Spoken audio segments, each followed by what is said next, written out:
Hey everybody, Josh Sigurdson of World Alternative Media here, and we are joined by WAM contributor Tim Picciott of the Liberty Advisor. First of all, thanks for joining us, Tim. Thank you for having me, Josh. There's so much to talk about. Obviously, we've been going into, what's been happening with the interest rates getting dropped, something that I think most of us have been predicting for quite some time, and it signifies a serious, serious problem in the monetary system. We'll go into that a bit later, but first, I want to talk about the homelessness. We have been seeing homelessness rise essentially everywhere, and it's a symptom of a much larger problem. People say the wealth gap and all that kind of stuff. Well, there's a reason why the middle class has been destroyed over the past several years, decades really. There's a reason why so many people are in poverty. You go to places like San Francisco, and when people are working two jobs and live out of their car, and $100,000 a year is the bare minimum that you need in order to afford a small apartment, it is getting to a point where I think it's a symptom we need to dissect to the best of our abilities here. And before we go to Tim, I want to mention this Zero Hedge article that says California's homeless crisis spreads to Orange County, doubles in 2 years. And as the article goes into, Orange County, California, like much of the state, has seen tremendous house price gains since the Great Recession. Over time, residents who had access to cheap credit could afford to live in the country, resulting in a significant gap between the rich and poor. A new 149-page report from Orange County's 2019 Homeless Point-in-Time Count, published on July 30th to the Board of Supervisors, sheds more light into the expanding wealth gap that has left the county with a homelessness crisis, reported Orange County Register. According to the report, 6,860 people were counted as homeless in Orange County in January, up 43% from 2 years earlier. The findings reveal Black, African American, or multiracial, as well as Hispanic or Latino families make up an increasing percentage of homeless people in the county. White people represented the largest single group of homeless people, more than 2/3 of individuals with and without shelter. And I want to break away for a second and mention there's also, you have to counter in the population. So let's not get too excited about that point. Anyway, as it continues, about 8.41% of homeless people in the county without shelter were Black or American. A little over 12% of the unsheltered are described as multiple races, no definition provided, or others, compared to 3.5% overall, which I don't think is actually really important to this report here.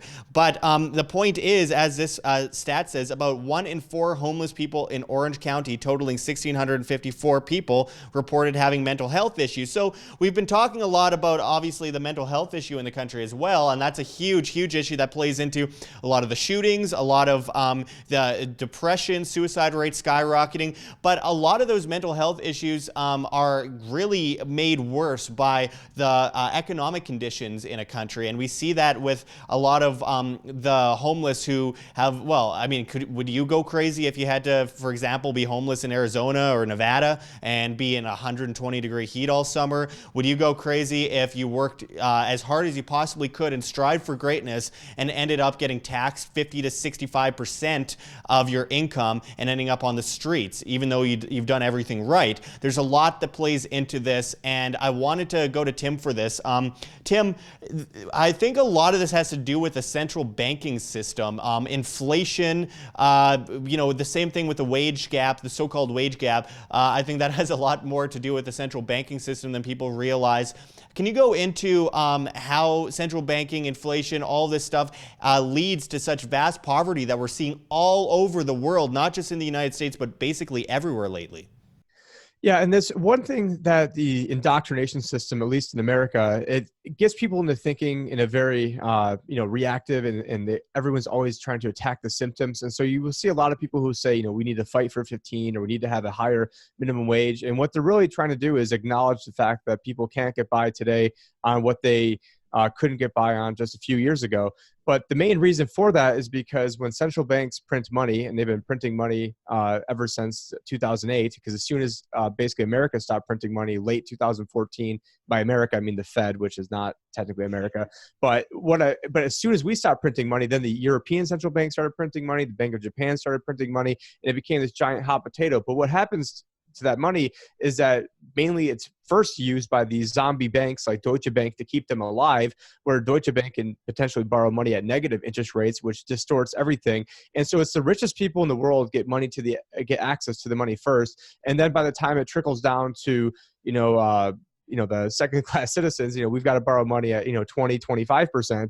And so it creates almost this feudalism where the rich get to borrow money for nothing and they get bailed out. But what this ends up doing is it makes the rich and I'm not against the rich or capitalism, I'm a financial advisor, so I'm obviously not against that stuff. But what happens is they end up buying all the assets first. So, when it comes to houses, the rich get to borrow money next to nothing. And then all of a sudden, instead of owning your own home, you're renting because now they've driven up the price of all the assets. So it's sort of like if you're in a game of Monopoly and you want to, and you give everybody an extra, $2,000, or in this case, let's say the richest two players on the board, to give them an extra $2,000. Well, now they can start going crazy and start bidding up and buying properties out from underneath you because they have access to all this free money. But it doesn't mean that the people are more prosperous. It just means that now everything is going to cost more because you have actual more dollars into the system, and if you take a look at how much the government has printed money, the Fed's printed money by, judging by the M2 supply, and I can actually kind of switch this over right now, is that from 1980 to now, I did the math on this right before we came on. It's gone up roughly a little over 6% per year. Now, if you take a look at the CPI numbers, I don't have them right in front of me, but that's probably going to show closer to 2% per year. So what they're able to do is by rigging these numbers is to distort the true rate of inflation by a factor of 3. And what that means is now when people try to compare their wage increases year over year, they're comparing it to a BS CPI or inflation number that is really not representative by any reality whatsoever. And you can go to shadowstats.com where John Williams tracks this stuff, where he shows how they calculated the rate back in the 90s and how they calculated back in the 80s. And I could probably pull this up next break, but I mean, it's probably closer to that 6% rate or even higher than that. And so at 6% rate, that means every 12 years, everything you buy doubles. And so you've seen the wages, there's no way over the past 12 years wages have doubled. I mean, they want to take all these victory laps, but let's just even take it back to even the last 20 years. I mean, that means everything you bought would have gone up 1.5 times, whereas most people's salary aren't going up 1.5 times. The only reason these job numbers even look good is because they count. Let's say you used to have one great job, you're making $100,000 a year, and now you drive Uber and you're also a waiter or waitress, and now that counts as 2 jobs in the economy, but maybe now you're making $30,000 a year. And so they just want to tout whatever BS statistics they want to tout. And even Donald Trump himself even said the unemployment number is a number that's only meant to make politicians and presidents look good. And now that he's the president, it's now making him look good. And so yeah, well, that's actually something that's quite interesting, Tim, is that recently I interviewed Stephen Moore, who is one of the head contenders for the Federal Reserve. And in the interview, he's like, well, the employment numbers are great. And I'm like, well, what about the labor force participation rate, where much of that employment number is hidden? And he's like, oh, well, you make a good point, but I mean, the economy is greater than ever. And I'm like, it's gone, the value of the dollar has gone down like 98%. Well, I mean, yeah, but I mean, the world likes it. And I'm like, is it? Does the world like it? A lot of countries are swapping out. Anyway, I mean, there's so much to be said there, but the hidden tax of inflation is absolutely, it's dramatic how much inflation really is versus what they say it is. I think John Williams says something along the lines of 11%. Somewhere around the 11% range. And it's amazing that people don't know about inflation. People don't understand money. People don't know how this kind of stuff works. They sure as hell notice when, half of their check is taken away from them and they work half the time for the government like a slave. But on top of that, when you have, the hidden tax of inflation, you have to counter that in. And people are working 2 jobs. The middle class is destroyed. If you make more money and you strive for more, they just take more. And I mean, it's just gotten to a point where I was just in Paris and there's a dramatic amount of homelessness there. This is happening everywhere. This is happening all over Europe. It's happening all over the United States States and Canada. Everywhere you go, it's a symptom of the same problem. Despite, a government being conservative, socialistic, etc., it's using this communist system of central banking, centralized authority via the banking system and fractional reserve lending that is really the worst part. It's not even the fact that they print all of this currency out of thin air that's a bad part. I mean, I wouldn't like it from that perspective for scarcity reasons, but it's the fact that they print all this currency by legal tender laws and enforced a social contract usury, enforcing you into the system of debt where you're paying off all this interest on the debt. So that is going to obviously add up for after a while, and it creates dependence among the masses, and that's exactly where they want to. Tim, what do you think about the amount of dependence that this creates, where people end up in so much debt that they basically are dependent on the government and banks that put them there in the first place to get them out of that rut?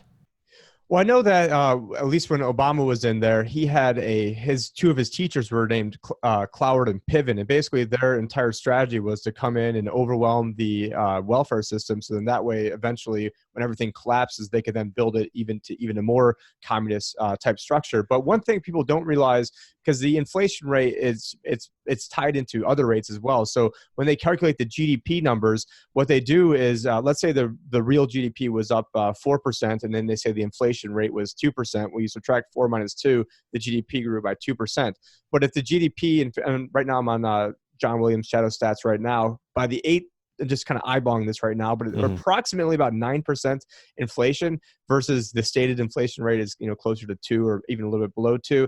And so if the economy grows by 4% and the real rate of inflation is really 9, then now the economy is actually retracted by 5%. And so this is one of the biggest cons out there of how they, of one of the ways that they rig these numbers. And if anyone who I've made a little 18-page ebook on how they rig all these numbers. It's actually called How It's Rigged on the Economy. And so if you want, we can have a link down below of how people can get that. It's completely free.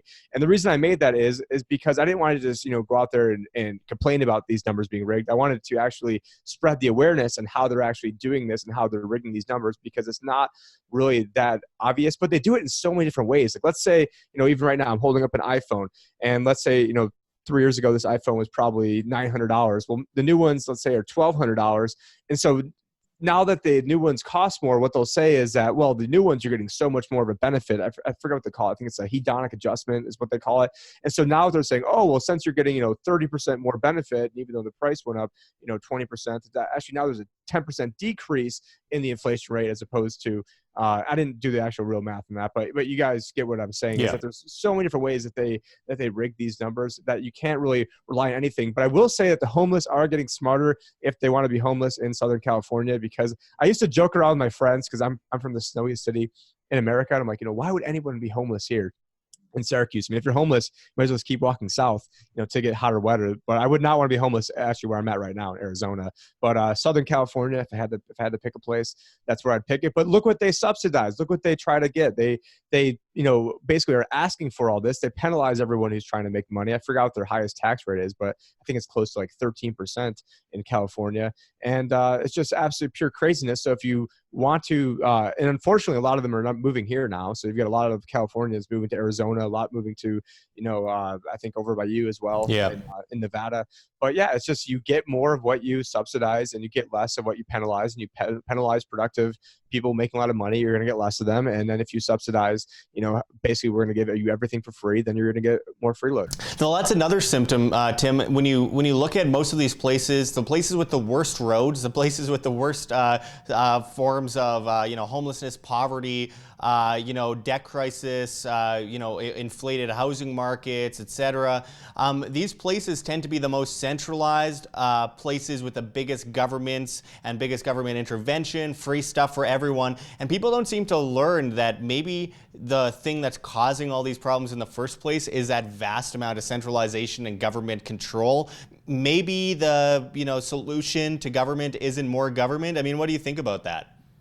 Yeah, I mean, if you have a cancer, you want to get rid of all the cancer. You don't just say, "Oh, we're going to replace the cancer with another form of cancer." And so, right now, I mean, there's no way to fix this. And what really, and I've got the book "Creatures from Jekyll Island" behind me. And what really, the day that everything sort of clicked in my mind was when I realized that we're underneath this high-tech slavery system, where in December 23rd, 1913, that first dollar that was created had 4% interest on it. So at the end of year one, if you only print off $1, you owe $1.04. You can never pay off $1 for with the $1. So then you've got to Hmm. print more money and more money and more money, and which is really debt, because the money is backed by debt. And so we've been bamboozled. This is by far the greatest scam in the history of the world, and really it's creating this high tech slavery system that's way more efficient than real slavery, because you've got to actually take care of the slaves and actual what people would refer to as slavery. But it's just the worst slave is one that doesn't know he's a slave. And so right now, I mean, the powers that be basically got us to walk around a little bit more and fight about all these BS issues. But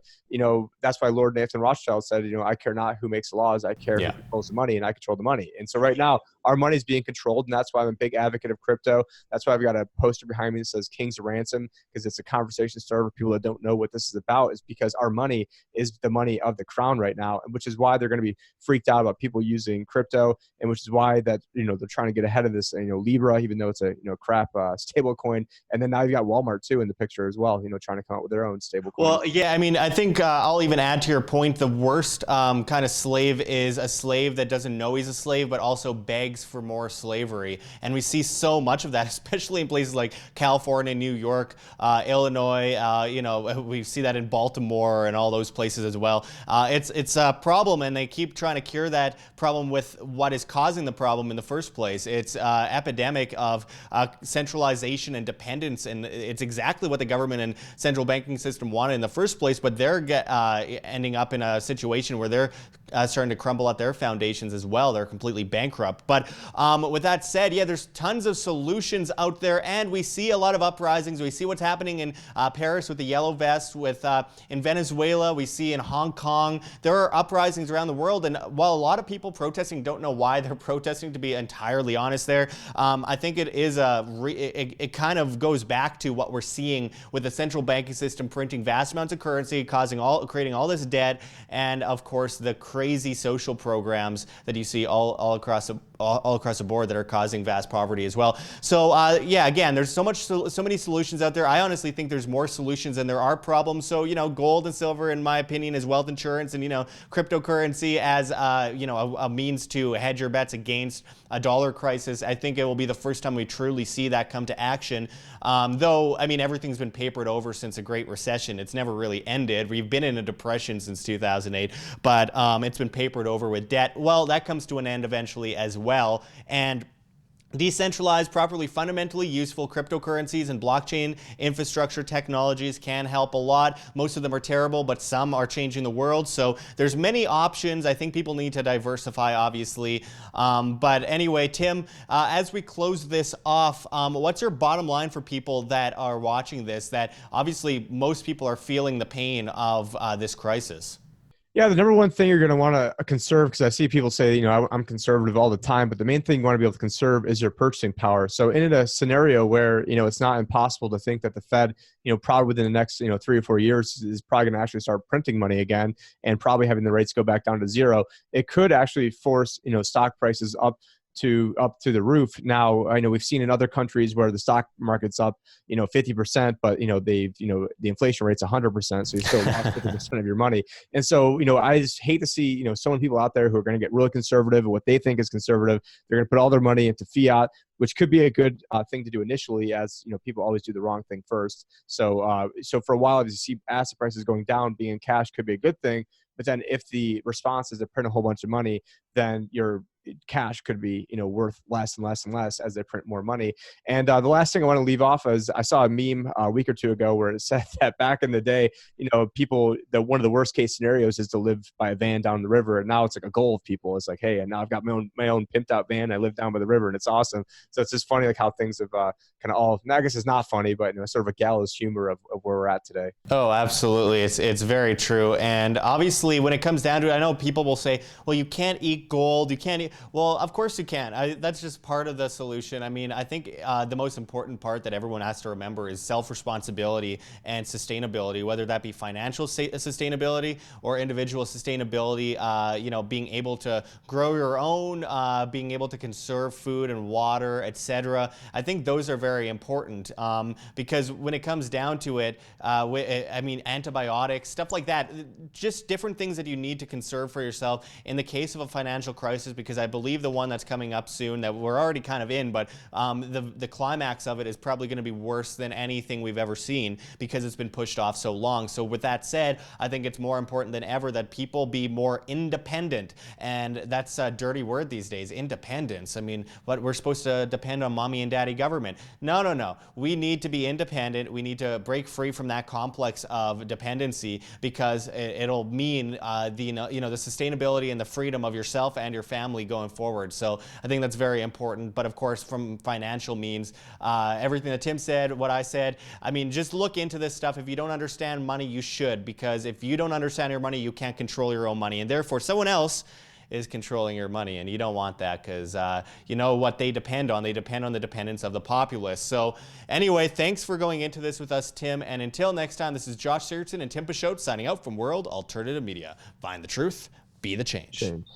Like what you see here, OM? Don't forget to check the links below. GoFundMe, Patreon. We can't do it without you. Any donation is very much appreciated as we are so heavily demonetized and shadow banned to a crazy extent. We have lost about 80% of our reach since the beginning of this year as they rip away subscribers, etc. It has gotten out of control and it's becoming more and more difficult to stay alive here on World Alternative Media, bringing you guys free content every day. You can also check our Bitcoin address in the description as well as on the screen for you to scan if you please. And also check us out on all these other alternatives like Subscribestar, where we are doing subscriber only content for people at the $4.99 US a month tier and up. We really appreciate it. You could tip us on there and pledge anything, but from $4.99 and up, we are giving people subscriber only content that you won't find here on YouTube. And speaking of YouTube, there are so many alternatives for YouTube these days, including Picciott, which we are on at World Alternative Media, as well as, of course, the new flote.app, flote.app, where they are truly replacing all of these social medias, including Facebook, Twitter, YouTube, Tumblr, Reddit, and of course, Twitch and Patreon, all in one place, and it is truly incredible what they are doing. We are moving over there en masse, as well as Picciott, BitTube, Steemit at Josh Sigurdson, all those other places, as well as PocketNet. We are on as well at World Alternative Media. There's so many options today, and we're trying to get into as many of them as possible because we need to back ourselves up. We are winning this information war, but we are getting to a point where they are cracking down more desperately than ever, and we got to do whatever we can to stay alive as it's getting more and more difficult all the time. We also have events coming up, including Anarchadelphia 2019, which will be in Philadelphia, Pennsylvania in September. Check out thestateofanarchy.com and anarchadelphia.com. Linked below, use promo code WAM, W-A-M, and save 10% on your tickets to this amazing conference as Anarchy is going viral. Also, make sure to check out the Winnipeg Crypto Conference in October. Also, use promo code WAM, another great event with amazing speakers, and of course, Anarchapulco, the one and only, in February 2020, which you can also use promo code WAM for WAM and save 10%. There's so many things that you can do to help independent media, including just pressing like, sharing, clicking the notification button, doing whatever you can to help keep this free information alive that's alternative to the mainstream. Anyway, until next time, thanks for watching, everyone. This is Josh Sigurdson signing out from World Alternative Media. Find the truth, be the change.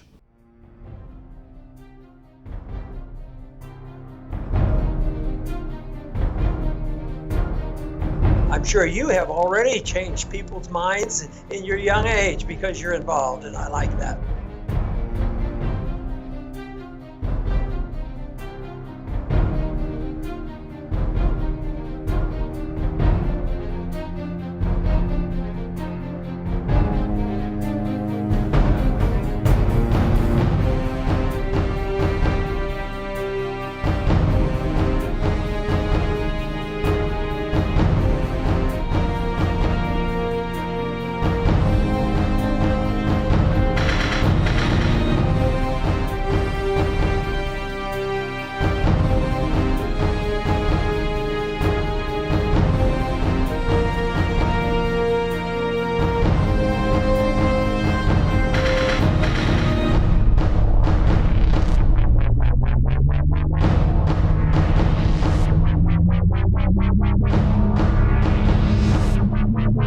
Bye.